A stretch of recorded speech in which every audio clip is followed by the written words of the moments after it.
making sure that you are very mindful of every penny.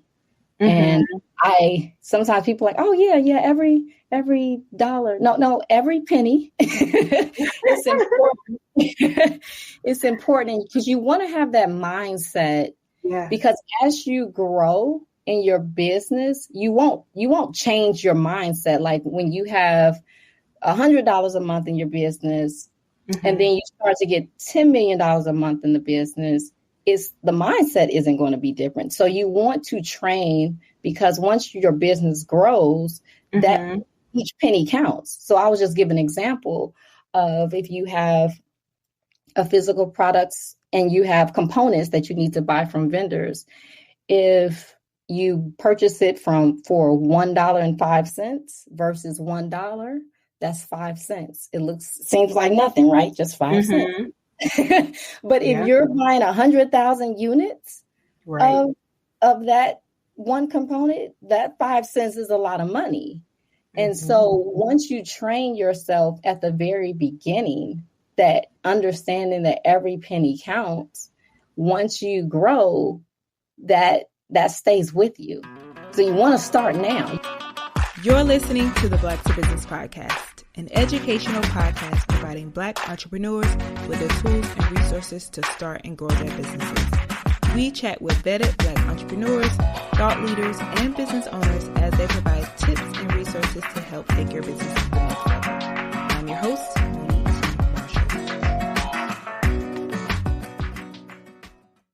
Hey, welcome back to the Black to Business Podcast. I'm your host, Monique T. Marshall. In today's episode, we are talking all about the money and mastering the art of making it when external funding is just not an option.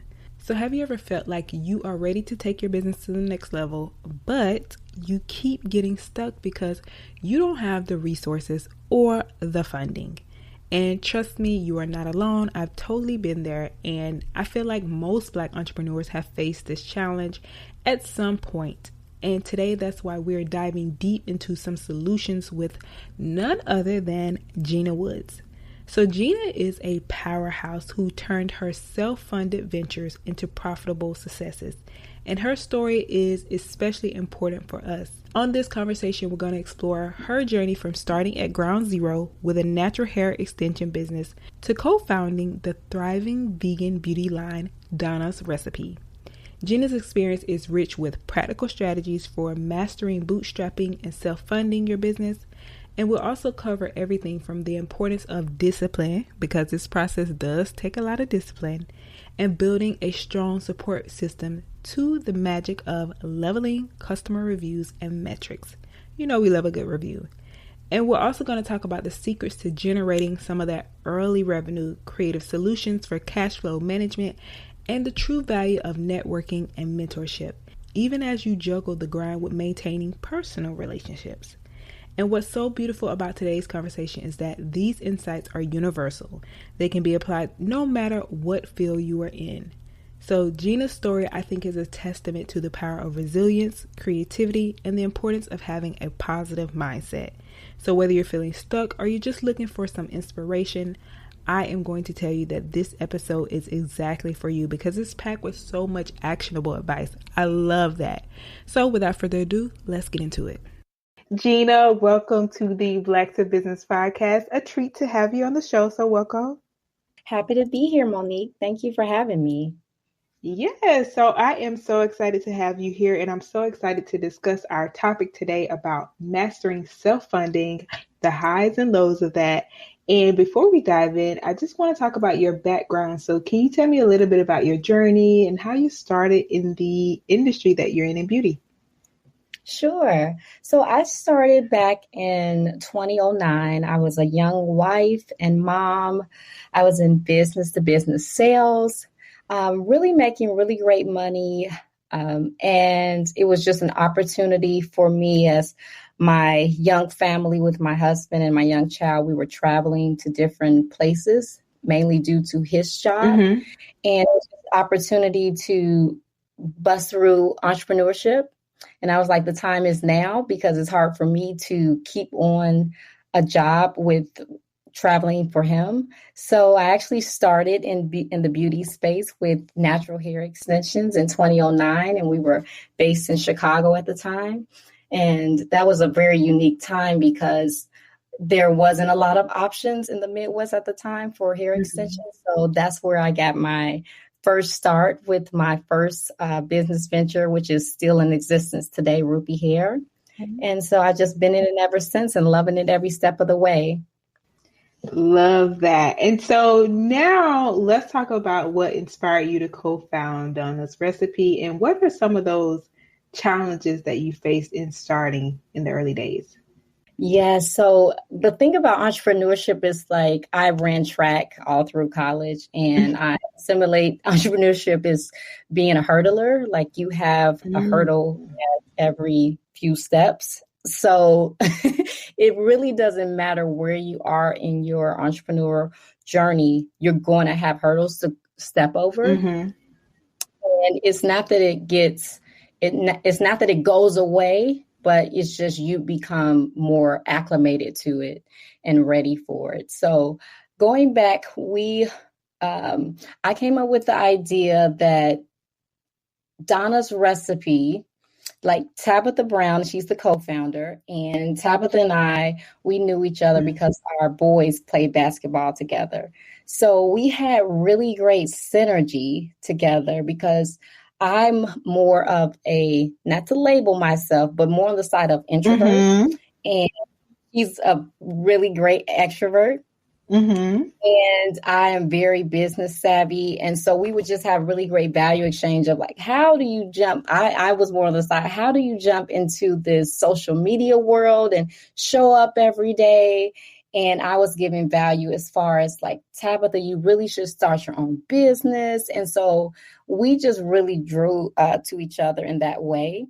And it just kept pressing on my heart. Like she named her hair Donna. And I said, Donna needs a hair line. And so I came to Tabitha with that idea. And she was like, oh, my God, that's great. And the rest is history. We have a vegan beauty line where we focus on clean ingredients, vegan, natural, delicious smelling products. And so it's been a whirlwind because we came out the gate, started with e-commerce in 2021, January 1st, 2021.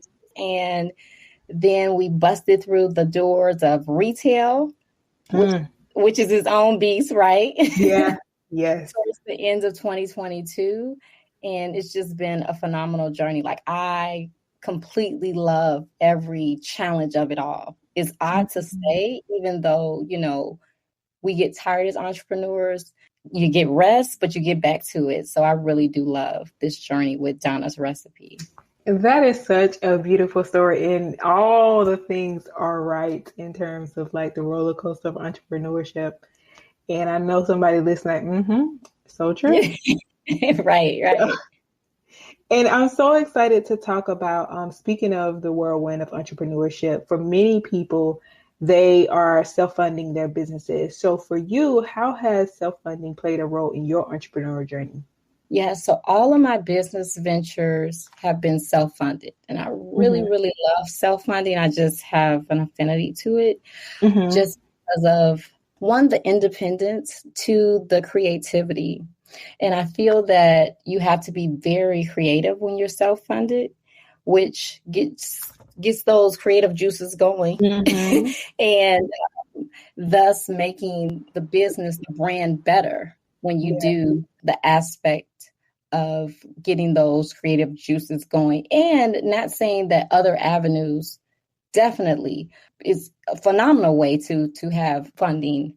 But the avenue that I've chosen to start out with all of my ventures have been self-funding, and they've been all very successful, great profits. And not saying that that's something that we may explore in the future, but as of now, we're not in the need of it. And we're doing really great with the self-funding method. Yeah, I love that. And I know that a lot of people are thinking some of the same things that you're saying, like that independence, that control, and that creativity that comes out of that still. But you all have been able to be very successful in this realm. So the other thing I love is the fact that you focus on community reinvestment through your business ventures. And can you kind of talk about what motivated you to do that and have that a part of your mission? Yes, I think it's so important because so many people have helped me. And I didn't come up just on my own, and people watered me and from when I was a seed and growing. And so it's so important to give back, and in both ways. It's important to give back to the people that are behind you and the people that help you up. So I look at I'm in the sandwich where I'm reaching back to the younger generation or the people that are starting their entrepreneur journey, whatever age, and then the people that also help me up, whether it's personal or business related. It's so important to do that because it's a cycle, right? And you have to keep that cycle going. So that's so important.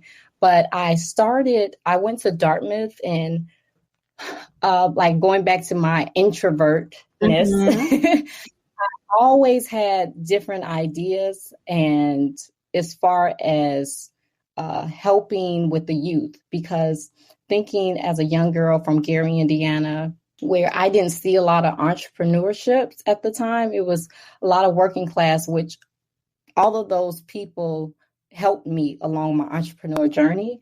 But I didn't have resources of understanding basic things such as taxes, what's a profit and loss statement, cash flow, all these different things. And I'm like, I wish I would have known that when I was like 8. Like I would be so much more ahead right now, like confidence. And that's where confidence comes from. Yeah. Being exposed and just that comfort level. And I know different cultures have that, And so I was like, dang, where's the opportunities for people like myself? So God downloaded into me, like, it's you do it. And so I started a kids entrepreneur camp where I help the youth with just being exposed to entrepreneurship. We bring entrepreneurs in, different backgrounds. We have them work on websites. We have them crafting their pitch, just all the things that are related to entrepreneurship and to give them that confidence. Yeah. That's my community, part of my community, give back and reinvesting in the community. That is so dope. And how old are the youth that are in these programs? So they start as young as, I've had several different ones. I have done one where it was as young as 6, 5 to 6, like I would say about first grade, all the way up to 14. And so, yeah, I'm looking at just really keeping the ball going with that and having specialized ones where it's more of a boys to men, where it's only men and they're learning different aspects. And it's just, dedicated to the boys going into manhood and girls going into womanhood, but just really want to, because the youth, like, we grow up so fast. Yeah, actions like that. It's like that. So it's so important. Yeah, I love that. And so, Gina, on the Black to Business podcast, we like to break it down. So let's get into understanding this concept of self-funding a little bit more. So if somebody was listening, they're like, okay, what exactly does self-funding entails and what it means for an entrepreneur? What would you say? I would say, going back to that word creative, I would also say making sure that you are very mindful of every penny. And sometimes people are like, oh yeah, every dollar. No, every penny. It's important. It's important because you want to have that mindset. Yeah. Because as you grow in your business, you won't change your mindset. Like when you have $100 a month in your business, and then you start to get $10 million a month in the business, the mindset isn't going to be different. So you want to train, because once your business grows, that each penny counts. So I was just giving an example of, if you have a physical products and you have components that you need to buy from vendors, if you purchase it for $1.05 versus $1, that's 5 cents. Seems like nothing, right? Just 5 cents. But if you're buying 100,000 units of that one component, that 5 cents is a lot of money. And so once you train yourself at the very beginning, that understanding that every penny counts, once you grow, that stays with you. So you want to start now. You want to start at I'm only making $100 a month, but every penny will still count. So I will say those are the biggest things. It's just being creative, understanding every penny counts, and being resourceful and building great relationships is key too. That's so key. Yes. And so one of the things I love that you spoke about earlier is that you felt that this was the strategy for you. So being that a lot of people are just starting out that are listening to the podcast, or they're in their early stages of business, why do you believe the approach of self-funding is a viable option for those who are then in the early stage, and especially as Black entrepreneurs? Right. Because we don't get the opportunities for funding. And so that was for me. It wasn't an opportunity. It wasn't a lot of people saying, hey, I want to invest in your hair extensions business. So, and that's completely fine. And I think that's how we always have had to go about it. Like, we make a way out of no way. But I would say that, well, one thing is you own it. You completely own it, right? And you should be the visionary, the pioneer of the ship. And so you want to prove to yourself that this works. You don't want to be in a position where it's a lot of money thrown out and you're like, what do I do with this money, or will it work? Yeah. So you want to start off like building that confidence in yourself and your business. And then that can be an option should you choose to go that route. But I was always, even with people who had the opportunity, venture capitalists that have the money to dish out money, they've even said that stay self-funded as long as possible, because you dilute your ownership in the business in that fashion. Or take on debt, and debt is not always bad, but you just want to make sure, in my opinion, to get the ball rolling, right? Yeah. And then let me give an example. So like if you have a big pool and you have water in it, and you're like, somebody outside comes in and brings more water to it, it's like a big splash. But if you have a small pool, you can't, and people add to it and it just overflows, then it's just, you're not making a big splash. So create as big splash on your own as possible. And then you just have, if you want to have other people add to the water, but you've already have a really good solid foundation and a pool that's already splashing. If that makes sense. Yeah, I love that. Yeah. That is so true. And that reminds me, we just had Rodney Williams on the podcast, and he was talking about investing, and he was also saying, like, most times it's like investors want to give you money when you don't really need it. And it's like great to get to a space where you don't really need, and that's where that control and, like you said, that confidence and things come from. Exactly. Yeah. So people are listening, and of course, in your experience, I'm sure there, as we talked about, there is like track the hurdles. What are some of the key benefits and potential drawbacks that you faced with going the self-funding route? Some of the drawbacks would be sometimes things get tight. I've been in this so long where I don't get nervous now. Sometimes my team is like, okay, now. Yeah. But I am so confident and so sure of what I do. And I know that I'm led by God. And so I'm like, I know you got me, God. I know you got me.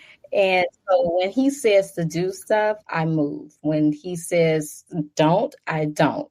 And so if there's times where it could be potentially a cash flow issue, that's where I feel that you can really turn on that creative juice and start to think about ways to increase the cash flow, whether it is making sure that you get paid sooner, making sure the agreements, like I said, we're in retail.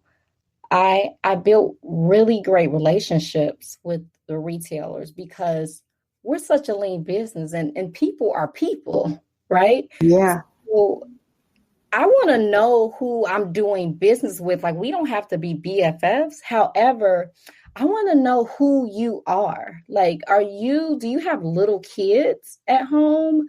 What's your birthday? What's your favorite color? We have a survey that all of our vendors and our customer relationships, like with our retailers, people that we interact with on a regular basis, we do a survey that's asking those specific questions. What's your favorite color? What's your birthday? What are things that you like? And so they can receive just on a random Tuesday a gift basket from Donna's Recipe. Oh, that's nice. Yeah, who is doing that? Nobody. Yeah. So you stand out, and people want to look out for people that look out for them. Like, and so we're not just doing it for an even exchange of something at that given time. We're just being good people. However, when it's time to have the conversations to say, hey, we are self-funded, and instead of net 90 days, we need to be paid in 30 days. We need to keep that cash flow going because we need to replenish, purchase more inventory. We need to do net 10 days. If we start this relationship and you purchase $500,000 a product, can you pay half of it now? Can you pay if you're going to put an order in and you need 500,000 units? Can you pay half of it now, big company? Right. Big budget. And so it's just having those, and sometimes it's yes, sometimes it's no. It's like, okay, what's going to work with both of us, right? Because we're in this together. It's like, I want you to be a star in what you do, buyer, and we need to be a star in what we do. Because another thing is that we don't just represent Donna's Recipe. When I have these meetings, I understand that I'm being a representative for businesses, Black women, self-funded businesses. So if there are situations like, this is how we've always done it. All right. So it's not just me talking. I'm being a representative for other Black women to come to be in your spaces, that we got to figure out a different way to do this because we're not the P&G and we're not Unilever. Right. So how can we make this work for people that look like me and that are self-funded, and we all win? They love it. They love it because sometimes we are scared to have those conversations because we're just happy to be in the door, right? Like, we're just happy to be in this mass retail, and even at the sake of not making any margins. Yeah. Like, we're in there drowning. But who wins with that? The retailer doesn't win because we got to take you right back off the shelves because your business is about to tank. And then the business, the Black woman-owned business, fails because we wasn't making any money. We didn't have any money to apply for marketing, just all these different things. And so I'm very intentional when I'm in front of people that it's not just Gina. It's not just Donna's Recipe. I am creating for others. I'm creating a conversation for us to dig deeper in how we can all win in this space. Yes, love that. And that's so true. Like, speaking up and advocating for ourselves. And in those moments where you receive those no's or didn't get the yes, how did you deal? So, Monique, I have been, I was very young, but like soon as I got out of college, I went through business school. And so when you get out of college and business school, you're like, all right, let me go sell something. Yeah. And to me, that is like one of the greatest gifts because you're hearing no, you're hearing get the heck out of here. As if the business sales, and you're just hearing, you're dealing with a lot of personalities. Yes. And you're dealing with a lot of yes, no's, maybe so's. And so when I hear no, I really don't hear no. I just hear like God is redirecting me or just not yet. And God is also saving me because I could probably drown in a situation, in a pool that's probably too big for me right now. We have to put it up first. So that no is not really a no from them. That's a God saying no or not right now.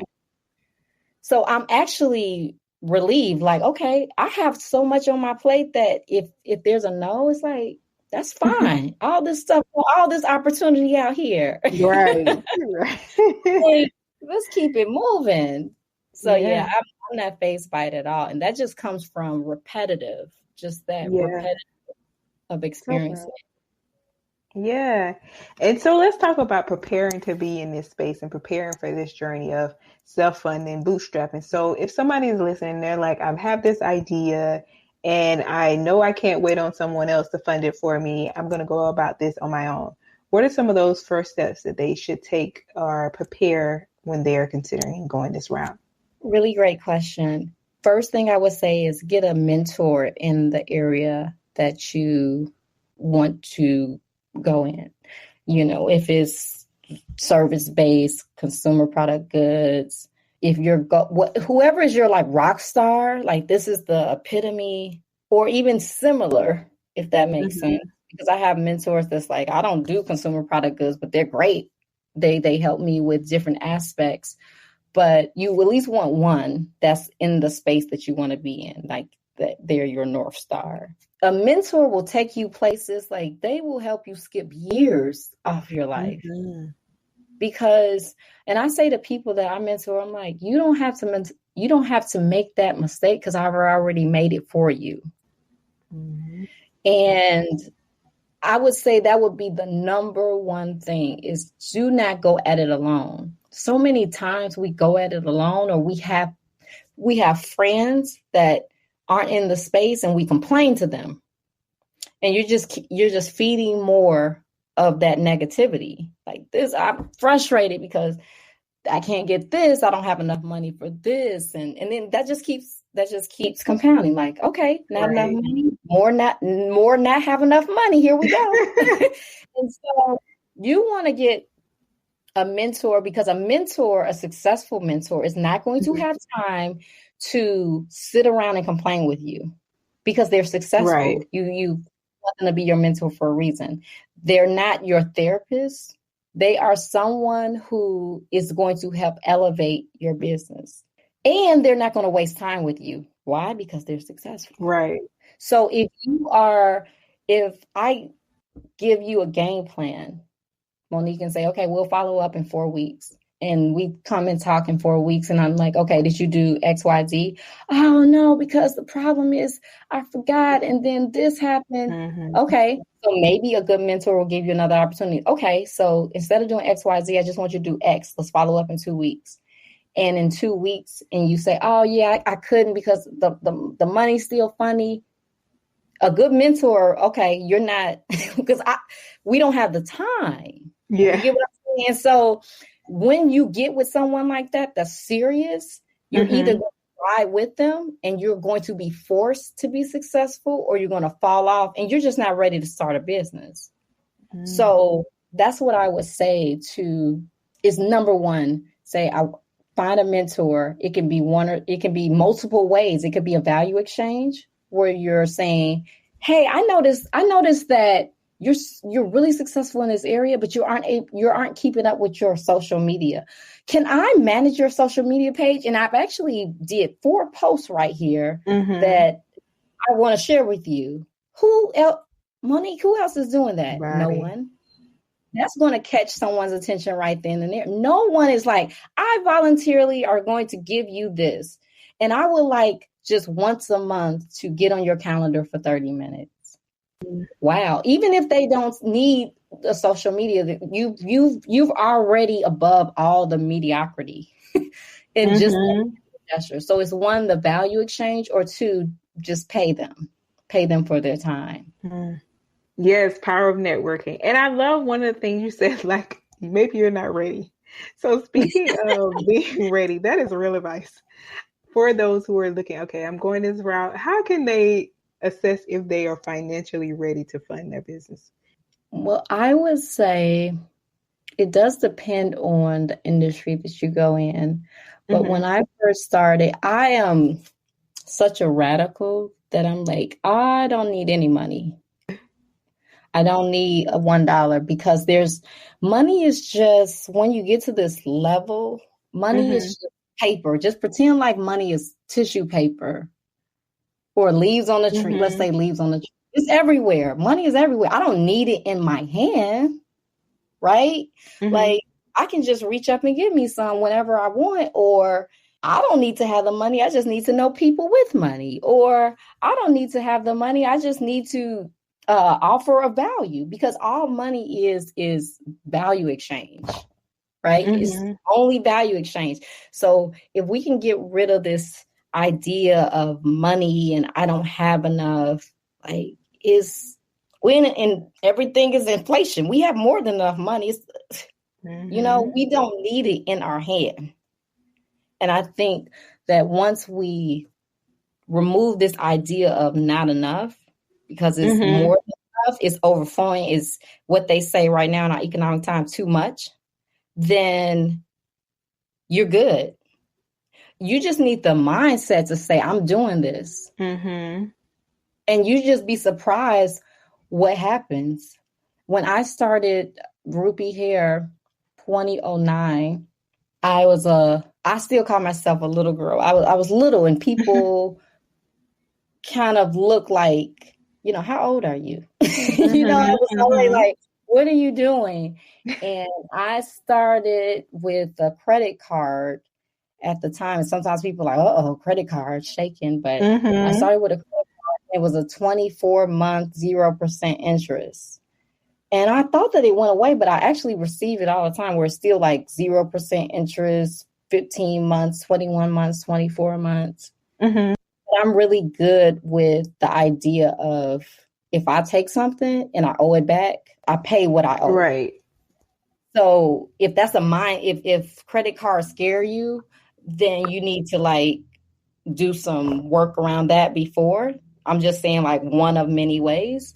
But I did not have a lot of money. I think I used $150 of my own money. And I reached out to suppliers in India, and I said, can we work it where it's half? I give half, and I give half in 60 days. They said no, I had to pay in full, and I used part of the credit card with that. But I knew with that credit card in mind that I think I can't remember the amount that it came up to, but it's I paid it well before it was due. But I used that to leverage kind of starting. But again, I just go back, Monique, to the idea you don't need money. It's 1,000,001 ways to get what you need done. And money is just one vehicle. Yeah. And it seems so you had those great habits. So for somebody else, they're like, okay, I got to get there. Some of those habits that they need to start to take on when they're preparing for this journey. What are some of those things that you would say people could start to practice? Discipline.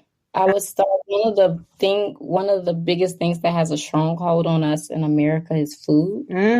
So because I have this philosophy, I have the philosophy because it happened to me. I was trying to fast, and then somebody had Pringles or something. I was like, I need that Pringle. I was like, I can't. And then God said to me, if you can't say no to a Pringle, you can't do nothing with your life. You have no control over your life. And I said, now that is the truth. If I can't say no to something, and it's still, food kind of still has a stronghold on me now, and I eat a lot healthier, but there's certain things in front of me, especially at something like a party, and I haven't eaten, I'm like, Lord. But I agree. I feel that. Right. But I would say start with discipline and food. It's the biggest struggle. That would probably be talking to 99.9% of the people that listen to this. Whether you are in shape or not, food has a stronghold because there's so much junk out here. And we have a palate for it, just because most of us have probably experienced it, unless we were just raised where it's just nuts and berries, right? But that's the number one thing. If you can start disciplining yourself and you take control of your body and mind, you can do anything. You can do anything. Like it's already, life is already done. I tell my kids, I said, visualize what you want your day to look like. Command what your day is going to look like. And when you go outside of these doors, all it is a replay. It's almost like you've seen a movie. Mm-hmm. But then a lot of times we're just like, well, we'll just let the day take control of us. Like we'll just, whatever the day comes. No. Mm-hmm. We have control and we say what the day is going to be like. Mm-hmm. Somebody cut you off on the road. Somebody cussed you out. No, my day is good. You're having a bad day. And I hope you get better. But I've already said what my day was going to look like at 7 a.m. in the morning. So I'm good, Mr. Cuss Me Out. So that's what I would say. Discipline, and the way to start that is food.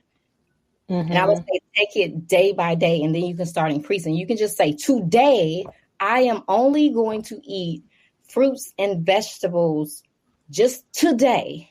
Let tomorrow worry about tomorrow. And you just be surprised like how hard that is. And say these 3 days, this is structure. And then when you build that carries in other areas of your life. It has to carry into business, that discipline. It has to carry in your personal life where you get up and you start working out. Even when you're tired, even when you don't want to, it's like, no, but I control me, not circumstances, you know? Mm-hmm. So that's what I would say number one is.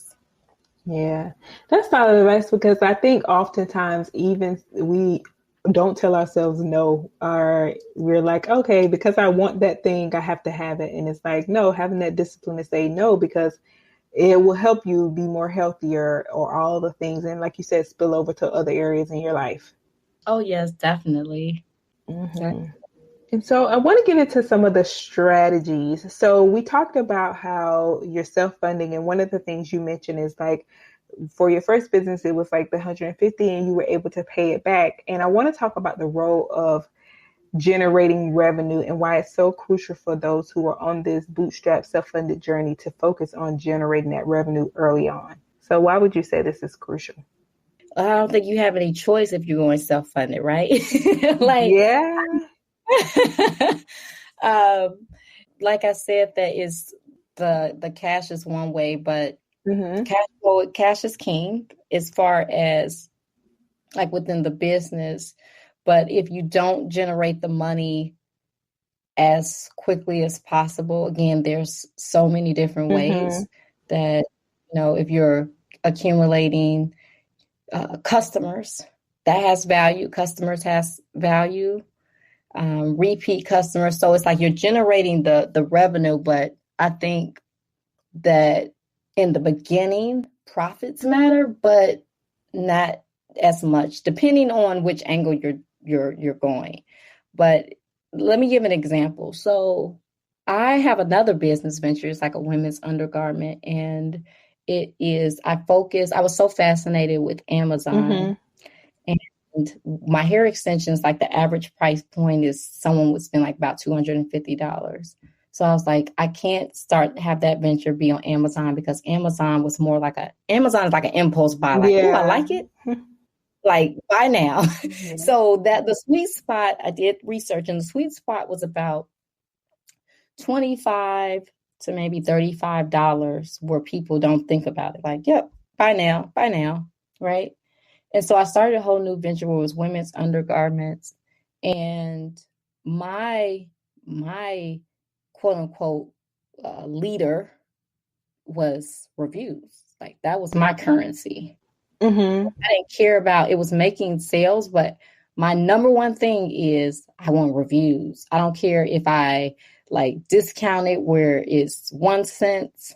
Reviews was king, because think about it. People want social proof on Amazon. Right. And Amazon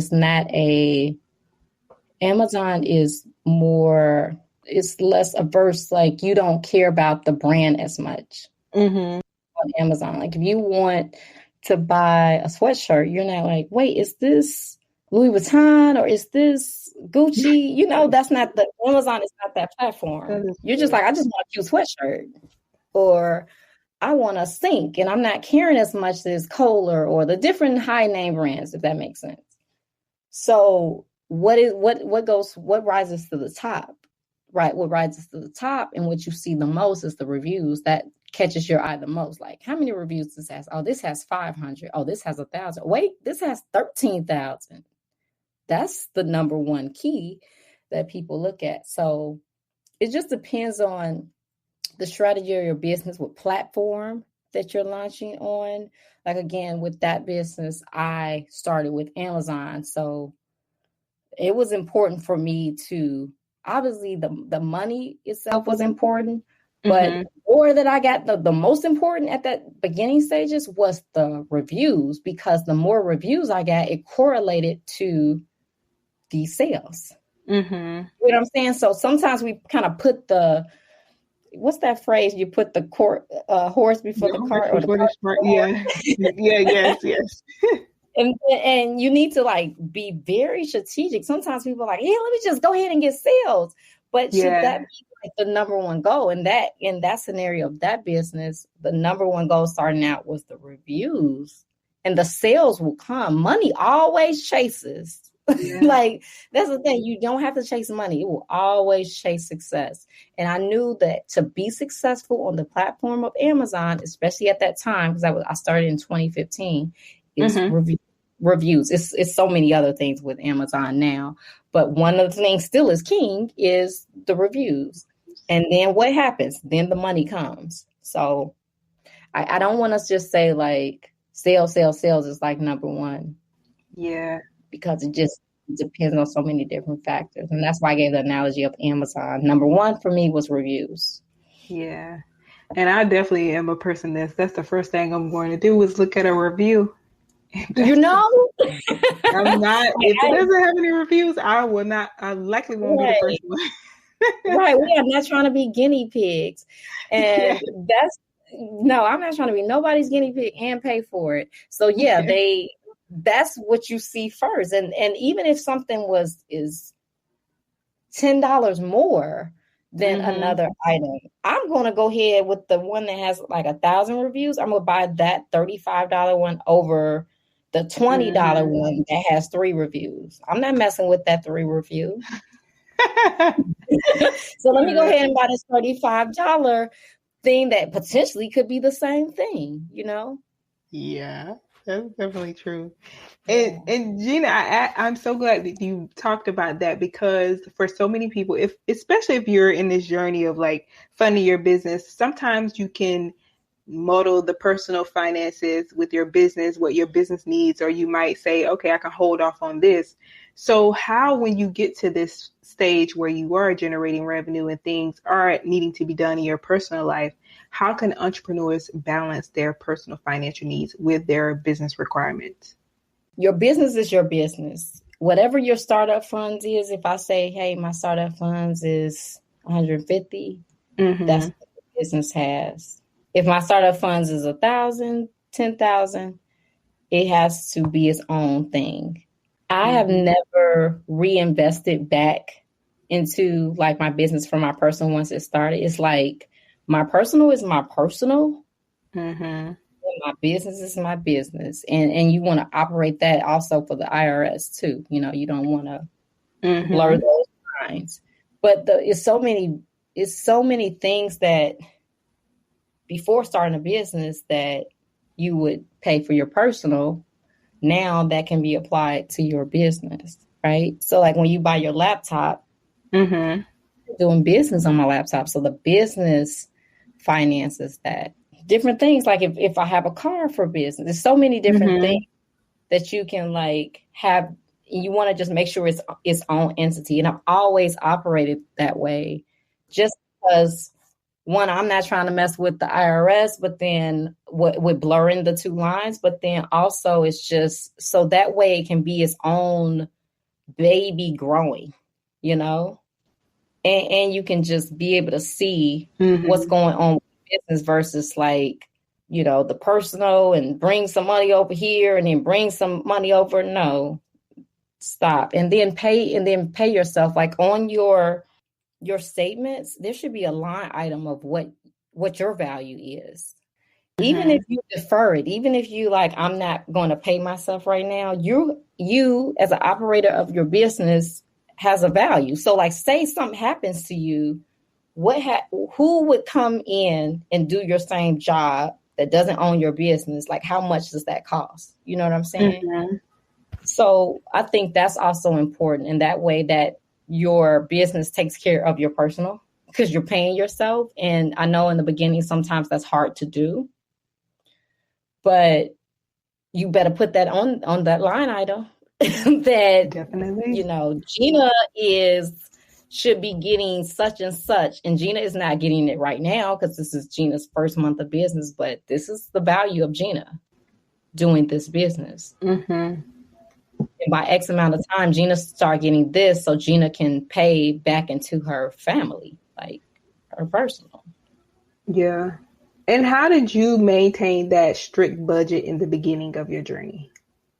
Again, going back to IRS. I'm not trying to, I remember, so off topic, but I remember I got an IRS letter shaking in my boots because it was a Saturday. And I almost passed out. I wasn't going to make it to Monday. And all it was a notice, like, it was just something simple, like just to let you know you have to file something online. But I don't play with that in case they ever come back and like want to check something. Yeah. I just like there's no question mark because I really don't have the time. I agree. So that's like one thing, but then also I just always I think with the education that I received, and a lot of within my entrepreneur journey was self-education, is like you don't confuse the two. You don't play with it. And so again, like I said earlier, that you always want to start out early the way you should be. Like, I can't start off in the beginning messy and then when I get to 10 million think that I'm just going to be clean and right. I straighten up. No, you got to be clean in the beginning so you can be clean when you're 7, 8, 9 figures, right? Mm-hmm. And that's where you want to also, like, you want to in your business declare it. This is a $10 million business. Now, in month 1, month 2, it doesn't reflect that it's $10 million, but it is. It's in the making. Mm-hmm. And so think about if you're running a $10 million business, you can't be messy like that. Like, you're going to get caught up. And so when I had $150 in the bank account for the business in month 1, I operated the same as I would as if I had $10 million in the bank account. It's just as important because I am going to get to the 10 million. Mm-hmm. I just don't see it yet because I'm in month 1, but it's going to be there because I've already declared it. It's already done. I'm just in the journey, Yeah, that's true. Yeah. And one of the things that you said, you were radical in the beginning, and of course for you said like God, and those are the things, the faith that kept you going when you faced those financial unstable moments. And so for somebody who might have a fear of that, dealing with financial instability during this process, like what advice would you give them? Start to self-educate and start studying that, because you may want to focus on that before you start a business. Mm-hmm. Like, that's huge. So get that in check, do some self-care, some education, and that can be self-education or it can be through formal education. But it's no rush. A lot of times when people like, I just need to go. And I am such a go person. Like, just do it. Just do it.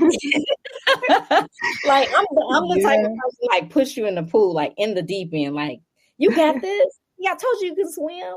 And then everyone like, girl, you crazy. But at the same time, it's like I am like, the time is now. But at the same time, what is the time is now of? Like, the time is now. It could be going back to school to start getting that financial structure. The time is now could be you focusing on getting a mentor and me spending 6 months dedicated to understanding or shadowing or going into an industry and like having that mindset, like I'm here to learn how to do this, working for a startup and being transparent. Like I eventually want to start my business, but you have me for a year and I want to learn XYZ, but I'm going to give you 150% because you're not going to have me past a year because my plan is to leave.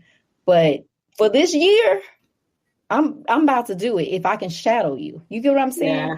Yeah. And so that's like kind of like hurrying up. Hurry up. And so if you're like really bad with financial structure and stability, like hurry up and figure that out. You know, like it doesn't necessarily mean hurry up and start a business and then take it because you don't have the resources and the skills to be able to maintain it. Like hurry up and figure out the most important things you need to figure out. And that's like think about a year. A year goes by so fast. It does. Truly does. It really does. Yeah. And how important has having a support system, both personally and professionally, during this process helped you? And maybe speaking to how important it is for someone who's listening. A support system is everything. And part of that support system is going back to that mentorship. That's one part of your support system. You need a personal support system. This, like we said, this entrepreneur journey is like a series of hurdles. It doesn't go away and it's like, okay, now easy peasy lemon squeezy. Yeah. And so you want to have people along your journey. Myself, my husband, we met when we were freshmen in college, and he's been on the journey with me this whole time. We have 4 kids now. So it's a lot of work when you have the business and the personal. So you need that. You need girlfriends. I remember when I was so focused, my first business venture, that I didn't talk to people. I didn't, my friends was like, I'm like, I don't have the time. You know, I was like, I'm out here. And even to a certain extent, my family, like my husband and my child, I'm like, I don't have a lot of time for you guys right now because this business is my baby. But at the same time, while I was like head down with that, I was like losing connection with my husband and with my kids, with my friendships with my girls. And what happened to Gina, who's operating this business, personal Gina, she starts to get down. Yeah. Like it just doesn't work. So you need to be aware that yes, the business is going to take so much time of you, but you got to always allocate time to the support system and to lean on them and for them to be able to lean on you too, because you need that reciprocity. Right. So it's just super important to make sure to feed into that support system at all times and just continue to feed into it. Yeah. I agree. Yeah, I can definitely agree with that because, just being in your own world under rock. I like to say, like, I used to be under rock. Like, then I'll come out, especially in the wintertime, and then summertime I'll come out. But it's true. It's like nurturing those relationships and having those, prioritizing that support system. It's true. Why do you go and are you just using that as or you literally do kind of like go hide away? I do. I do. My friends are like, when first I'm in New York and it's just, I am a southern girl in the cold. And I am like, wintertime, I go under rock, hibernation. And then they're like, summertime, Monique is out and about, but I kind of like prep for that. However, I do now prioritize still trying to figure out how to build and nurture those relationships during those times, because it can get easy to be like just inside working. Oh, yes. Oh, I love that. Yeah. Well, that's like you're aware of it. Yeah, I'm very aware. My family is as well. And kind of like you, I'm kind of like an introvert, but business has forced me to kind of be like that ambivert. So yeah. I enjoy people, but then also it's like I enjoy people, but I also enjoy being by myself. In doses. Oh, right, right. Yes. And Gina, I want to talk about like that, just more about you and how people can connect with you. But before I do that, I want to talk about also, what do you foresee? Like we talked about how this is the Black to Business podcast. A lot of people are Black entrepreneurs. We're not receiving VC funding or outside funding. So what do you see the trend when it comes to us self-funding as Black entrepreneurs and some of the ways that we can kind of continue to excel? Yeah, like I said, money will always chase you and chase success. So just keep working on your different goals. Mm-hmm. And that if you do need funding, it's gonna come chase. Like they're gonna be hounding, like, can I please Mm-hmm. be part of this? Right. That and it's like we said earlier, like it's funny. Now you want me. Right. Now I'm hot. Now you want me, but that is just the nature, and just like how we said with Amazon, with buying on Amazon, Mm-hmm. that we didn't want to buy the 2 reviews that probably even had 5 stars. We wanted the one that had 13,000 reviews, right? Mm-hmm. So understanding that and being okay with that, because sometimes we can get caught up like nobody cares. My friends won't even buy my product, and I went through that. I was like, why are my friends buying hair extensions from other people and they're not buying me? Mm-hmm. And I went through a very hard, like, that was my support system helping me with that. Like, my husband would be like, why do you care? Yeah. Like, your business cannot sustain off of, even if all of your friends bought. Yeah. It's not going to be a sustainable business. So, like, stop focusing on that. So I would just say, really go after your metrics. You will see the money will chase you. If you do need money, trust me. True, I'll be there. Like, I want to invest in your business, Mm-hmm. So just I would say just understanding that and just keep going forward, all the points that we said, being creative, having fun doing it. People love good energy, just attracts more and more, being positive. Those are the keys to success. I mean, you'd be surprised. Even people with just bubbly personalities, like, how are you so successful? And it's just gravitate to that. Like, people want that, especially in this day and age with so much going on. Yeah. I agree. Yeah, that is true. We talked about on that podcast too about that. It's like a part of business is also you have to be likable. That will get you far as well. So I love that you brought that up. It's so true. And so Gina, this has been so amazing. So I want to talk about some of the resources that you offer. You kind of touched on them in the beginning, but people are listening. They're like, okay, how can I get into Gina's world? So I want you, if you could talk more about your business mastermind program and how this works, and also how people can become a part of this. Yeah, so you can find me on LinkedIn, or I'm on Instagram, Gina Los Angeles. And right now we're in the midst of like expansion and some new exciting things going on with Donna's Recipe. So my mastermind is paused at the moment, but you can always reach out, even if you have questions. I am here for especially our people. And so if you have specific questions, like, ask the questions. If there's opportunities for value add, you can reach out. I'm most common on Instagram at the Gina Los Angeles page. And then if you forget the Gina Los Angeles, you can just go to Donna's Recipe, and I'm there as well, where it says where it's founded by Tabitha and I, my link. But yeah, just reaching out. And there are times where I do either mentorship or coaching opportunities. There are people like, hey, I just need an hour of your time. I'm kind of stuck here. I'm also a resource as well. And what advice would you give to somebody who's in their early, maybe first year of business? Okay, first year of business. So many points that I can say, but I would say stay excited. Stay excited, because you have different phases in a startup. You have like the pre-launch. There's so many different, but like pre-launch, let's just take the pre-launch, because even before the pre-launch is the research and all that. and it's so many steps until you get to the launch. But launch is so exciting. And for some people, sometimes launch is exciting. Like, yeah, I've launched, whether it be on Amazon or my website or Instagram. And it's like, I got 4 sales. I'm so excited. Or you could say, I got nothing, and I got nothing a week later, but stay excited because you did something that a lot of people are afraid to do. Because I think that we're all creators, and a lot of times we just don't act on it, and we let life get in the way. But you have found a way as a new entrepreneur to like break through and make it happen, whether you got no sales yet.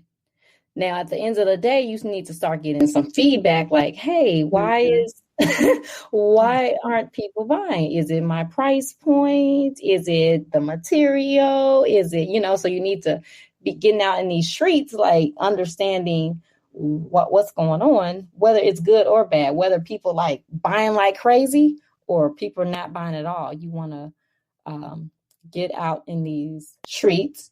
If you and that could be the internet streets where there's a survey, or getting on your social, like, hey, why do you love it? Or what is it? What made you not purchase? But whatever the outcome is, be excited, because that's what's going to keep you going when you're tired, when you're discouraged, because whether your business at the first gate makes $1 million, which it's so funny. Like I've had so many different instances with my different business ventures where I've had businesses where it started out in like the first week is $1 million. So it's great. And it's so funny when you see, because it's a phrase that says success does not feel like success. If my 22-year-old self saw me get like $1 million in a week, they're like, what? I'm retiring. Yeah.